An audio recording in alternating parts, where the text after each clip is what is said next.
I'm hungry, but the bowl is too hot. Well, hello, Shiny Crafty People. It's Tim Totten here, and welcome back to the channel. Today, I am making a bowl cozy. Now, you might be like, well, I've watched you for a while, and I think I've seen you do this before.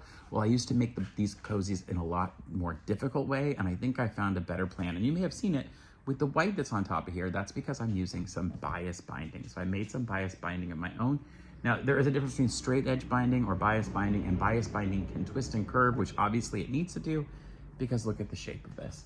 I'm actually using some templates, not templates, pre-made forms that I bought off of the internet, and I will put a link in the description below, both for these and for the layer cake of fabrics that I used to make this, and you should check it out. Now, you could pre-buy your bias tape, and I will put a link to some bias tape in the description below, but really, you could just make your own. Plenty of videos on the internet how to do that. So why don't we go down to the ironing section and the cutting table. It's actually all one piece. I just take my ironing mat on and off, and I'll show you what you need to get started.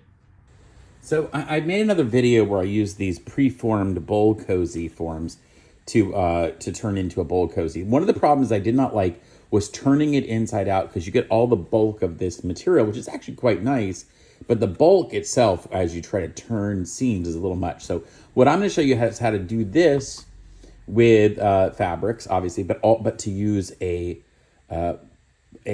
bias tape binding around the outside to make this flow a lot easier. Now, I've gone ahead and cut out my lining piece, and I went ahead and glued using some just regular school glue stick. I glued one of those forms, one of these forms, just a larger version. I glued it to the back of some other fabric, and then I've gone ahead and cut it out. Now, I'm going to have some bulk here where I have to fold these darts together and sew, but when I get to the point to put these two pieces together, because you sew all the darts into this one, and then all the darts into this one, and then when you lay them on top of each other, then you're going to actually, in the past, you would have laid them right sides together, sewn it, leaving an opening, and then turn it inside out. The problem with that is that you're turning an edge inside out, and then you have that extra bulk of this having to be doubled over and turned. Now, one of the solutions would be, of course, just to cut this fabric and this fabric bigger by 1/4 of an inch all around than here. But I was using a layer cake, which is exactly 10-inch squares, and this is 10 inches. So I'm going to show you how to use layer cake fabric, which comes pre-cut, and it looks, it basically comes pre-cut in a big layer of different fabrics, all 10 by 10. And then, so it would not work if you're doing a bunch of those this way. Well, anyway, let's go over and I will sew these darts, and then I'll show you the next step to put it together with some bias binding. So here at the machine, I'm just using some white thread, and I'll use my a 1/4 inch guide. If you have a guide that you can add to your machine, go ahead and do it. It's kind of nice. It's up to you, though. You don't have to. And then I will put the right sides together and sew these darts in. There's only 4 on each one to do, so this actually becomes a lot faster, and you can really crank these out as gifts for people. I like to do quite a few of them. So if you bought a layer cake of a bunch of fabrics that all coordinate, it would be super easy to make a bunch of these. You could buy a layer cake and then buy a set of the forms, and you could crank these out, and then just you can make a bunch of bias tape binding, because the layer cake, those fabrics are all going to kind of go together, so you could get you could create a bias binding that would match as many of them as, all of them, because they're going to kind of all coordinate and go together. You could really assembly line this in a way that would be really super easy. All right, so that one is done. Super simple to do those, right? Those 4 pieces. And then I'm going to do the same here. Now, this is going to be a little bit harder because this material is a little bit stiffer, but it's okay. Not hard to do.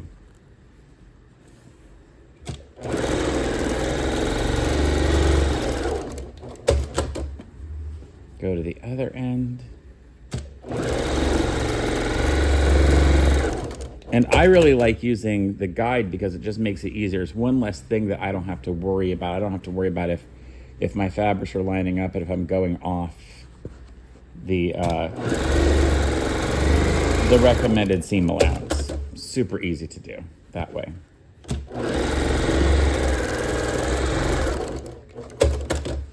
All right, and then that one is done. And then all I have to do now is go ahead and put these together. Let's go back to the overhead shot, and I'll show you how easy that is. So I have those two pieces done. Now what I want to show you is I need to nest them together. Now you might think, if you're used to regular traditional sewing, it's like, oh, I've got to put the right sides together so I can turn it inside out. But actually here, I'm going to make it look like it'll be the finished product. So, because we're then just going to bind these edges all around.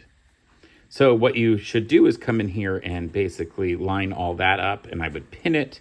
But I actually want to take some of the bulk out of here, these here. This is not going to be super structural, so I'm going to cut some of this bulk out of this so that I don't have quite so much for it to turn. Now, I still have my stitch in there. I'm cutting it very close. You're going to notice in there that I cut it at about an eighth of an inch or less away. But that's, I find that okay. I have done this a number of times. And I'm just making that as small of a ridge as possible because it's going to be visible from you'll be able to feel it through the other material. So I'm just going to go ahead and trim that as close as you feel comfortable. You see, I'm still leaving material between the stitch and the edge because I don't want to compromise the integrity of this. All right, so that one's now done. And again, I'm not going to put to the inside. I'm going to put this on the outside. So I will turn this right side out so I have that bowl shape. And then I'll lay this one inside this way. And then I'm going to run a stitch around a real simple sort of basting stitch around the outside. So a couple things. I'm going to make sure that they connect right here, that it's properly laid in. And then I'm going to come up to this point. Make sure the other side is pulled up. Now remember, these are pretty much the same exact size, so that when you do it, when you put this in, it's going to not want to necessarily reach because now it has to go around all this thicker material. So you're going to have to give it a little stretch maybe. I'm going to put a couple pins in this because I don't want it to shift up or down or left or right. So I put a couple pins going at about a 45-degree angle to that. So now I come over here and I really make sure that this goes right up to that point. And I can hold it. You could put a pin in that for now if you wanted. And I'm going to pull this right up to the top. But what I will do is go ahead and come back in here at that angle that I talked about and put in a pin there. And I'll do the same thing over here once I'm comfortable with how this is in.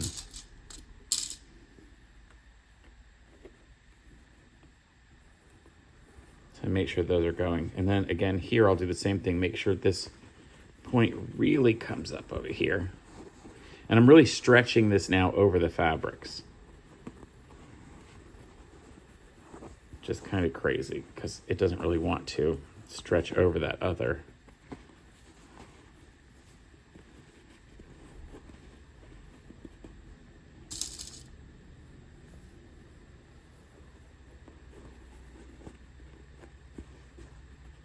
Then when I go to sew it, I'll make sure it really does reach up to the top. I got 2 pins in this hand.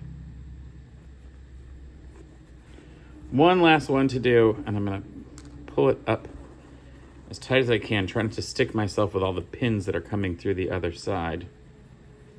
And this is gonna really, you see it's really pulling it taut over this, which I'm happy about. Now, if you wanted, you could definitely pin it up here if you wanted, but I don't want to take those pins out as I'm going along, so I'll pin it more down.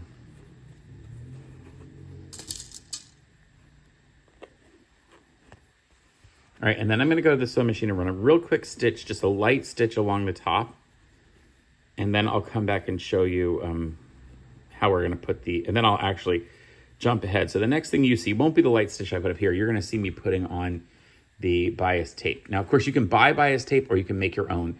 I encourage you to do either one of them, but it does need to be bias tape because we're going to go around curves cut into these edges, and you really do want something that'll stretch and twist. All right, let's go to the machine.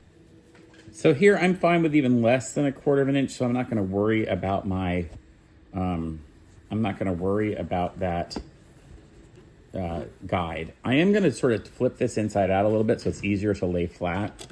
And I'm just going to do a really short, really long stitch on here. I'm just trying to get this to hold in.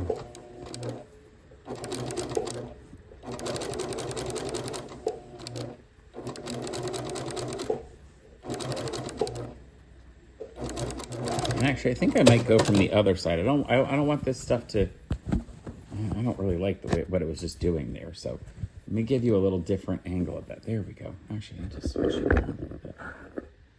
There. Ooh, is that better? Yeah, that looks pretty good. So I'm gonna get my hand in here. And again, I'm just trying to get these things to hold on, so I don't want to miss the, I want to make sure this stitching that I'm doing isn't gonna get seen later. So I'm doing it really close. I'm not even doing a full 1/4 of an inch for most of it, because when I put on the binding, which is gonna look about, be like 1/2 an inch, I know it'll cover over all of that.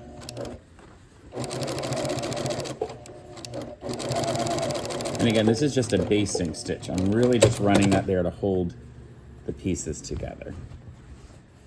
And then that means now, if it keeps the thing just wobbling there, I can take off. This is fun. I'm having trouble with my little thing there. Okay, the weight distribution. So now I can just take all those pins off the outside. I really did that. A lot of that was to make sure. Now, you'll see here it didn't quite exactly get all the way up to the same edge. It might have been better if I had clipped it or pinned it along the edge, but it will get covered over by our binding. So I feel less worried about that than I thought I would be. All right, so that's ready to go and get some binding put on it. So let's do that next. All right, so I have my my bias binding started. And what I've chosen to do is start here at a corner, this edge, right, where it comes together, and start a little bit over with the material so that when I finish, I can just do a butt edge folded and stitch there. So I've started to go ahead and clip it on. And you'll see why I need a bias binding rather than regular binding, because it needs to stretch around the corners.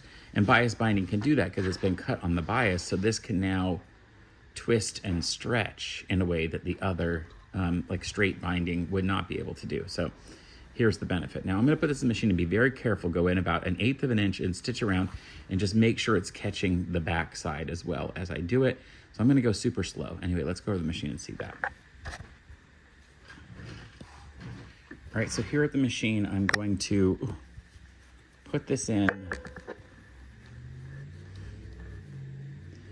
And I'm going to use a very short stitch on this. I'm going to actually lower my speed on my machine, which is almost unheard of for me because I like to sew super fast.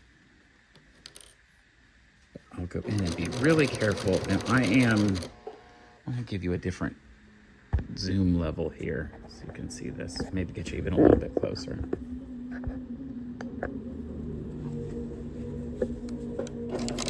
And I'm going to put the needle down because I want that to hold. Now, as I go around these corners, I'm going to take the clips off slowly. And I will have to fold up the material a little bit as I go around the corner. So it may look a little bunched. I don't think it's going to be a problem. Once I get around this corner, I am going to take this out of the machine and just check it and just make sure it's caught everything on the back.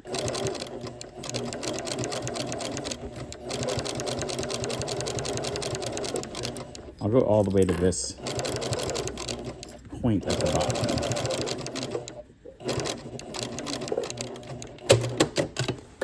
So I want to make sure it's actually catching on the other side, which it is. It's caught everything around there, so I feel good about it. Now, at some point, I'll probably stop putting clips on because I haven't clipped the whole thing.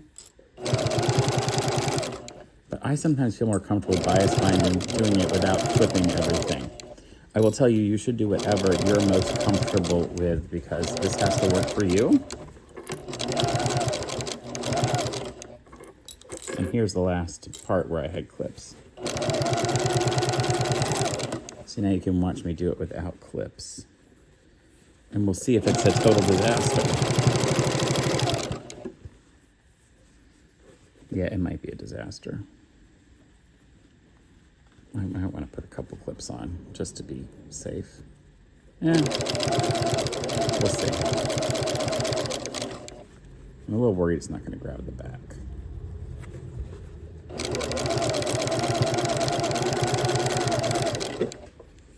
Yeah, it didn't grab the back. So let me take this out and clip it and come back. Okay, so I'm back here, ready to properly stitch. Should have clipped it the whole time. But you know what? You get to watch my mistakes and then you get to learn from them. So I feel like I'm doing good for humanity here.